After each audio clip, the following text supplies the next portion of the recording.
최근 전 세계적으로 전기차, 수소차와 같은 친환경 차량으로 관심이 쏠리고 있습니다. 각국의 정부에서는 제도적으로 친환경 차량을 지원하겠다고 발표하며 각국의 기업들 또한 미래의 친환경 차량 시장을 선점하기 위해 엄청난 투자를 하고 있습니다. 더욱이 우리나라를 포함한 세계 각국은 현재 경유차, 휘발유차 등 내연기관 자동차 퇴출을 가속화하는 흐름을 보여주고 있습니다.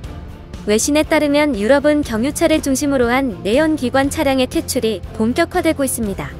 영국은 2035년부터 휘발유 경유차는 물론 하이브리드 차량 판매를 금지합니다.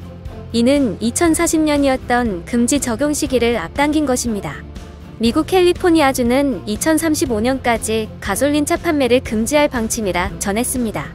아시아에서는 인도가 2030년부터, 싱가포르도 2040년까지 내연기관차를 단기 폐지하고 모든 차량을 친환경차로 바꾸는 비전을 발표했습니다. 중국도 2025년부터 중국 전역에서 내연기관차를 팔지 않기로 결정했습니다. 우리나라 또한 몇 년 전부터 화석연료를 사용하는 일반 차량의 판매와 운행 제한을 선포하였고 2030년도 이후에는 화석연료를 사용하는 자동차는 서울시 진입을 금지하는 조치를 취하였습니다. 이러한 각국의 정책들이 시행이 되면서 자동차 업체들은 글로벌 미래차 시장을 선점하기 위해 경쟁이 치열해지고 있습니다. 하지만 이렇게 빠르게 바뀌는 산업에 적응하지 못하는 곳이 있습니다. 바로 일본입니다. 일본은 정치권과 기업들이 서로 깊은 관계의 친분을 유지하고 있습니다. 이 때문에 미국과 유럽을 비롯해 한국과 중국마저도 내연기관 차량을 퇴출하라는 정책들이 나오는 동안 일본에서는 일본 경제의 30%를 차지하고 있는 자동차 업계에 타격을 줄 수 있는 정책을 꺼내는 것은 쉽지 않았던 것입니다. 일본이 머뭇거리는 사이 한국은 친환경 차량 개발에 집중하여 세계 시장을 휩쓸고 있습니다. 현대 기아차의 친환경 전기 차량인 코나이 V와 기로이 V 모델이 유럽 시장에서 테슬라를 꺾고 분기 판매량 2위를 차지했으며 산업용 트럭 분야에서도 현대차가 세계 최초로 수소 트럭을 상용화하는 등 엄청난 기세로 미래 자동차 시장을 선도하고 있습니다. 하지만 최근 일본은 이러한 한국의 성과를 의식한 것인지 그동안 친환경 차량에 크게 신경 쓰지 않던 일본이 최근 들어 친환경 차량 관련 정책들을 수정하고 있는 것으로 알려졌습니다. 지난 10일 스가 내각은 2030년부터 화석연료 차량 판매를 전면 중지하는 정책들을 검토하고 있다고 밝혔습니다. 이어 친환경으로 전환하는 것은 세계적인 흐름이며 시기를 놓쳐 일본의 자동차 산업이 도태되는 것을 원하지 않는다고 말한 것입니다. 하지만 이러한 일본 정부의 정책 방향에 일본의 자동차 업계는 크게 반발하고 나섰습니다. 특히 도요타 사장인 아키오 도요타가 직접 나서 이러한 정책을 비판하고 나섰는데요.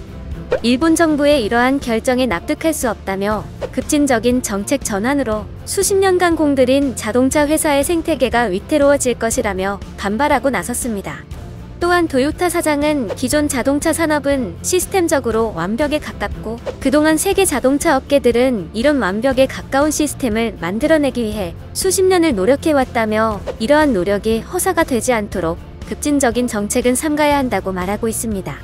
도요타는 일본 자동차 브랜드를 대표하고 있으며 판매량 기준 세계 2위를 차지하고 있습니다.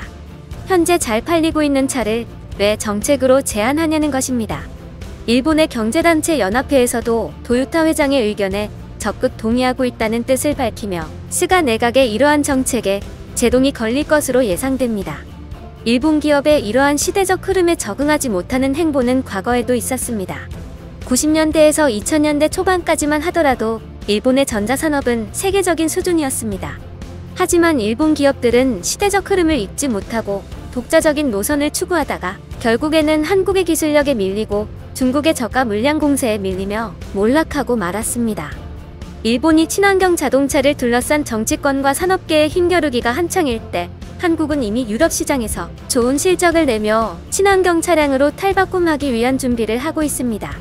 이러한 상황에서 일본이 뒤늦게 친환경 자동차에 대한 정책과 투자를 한다고 해도 한국을 따라잡기는 힘들어 보입니다. 여전히 변화하는 시대에 적응하지 못하는 일본입니다. 이상 시사왕이었습니다. 시청해주신 분들 모두 감사드립니다.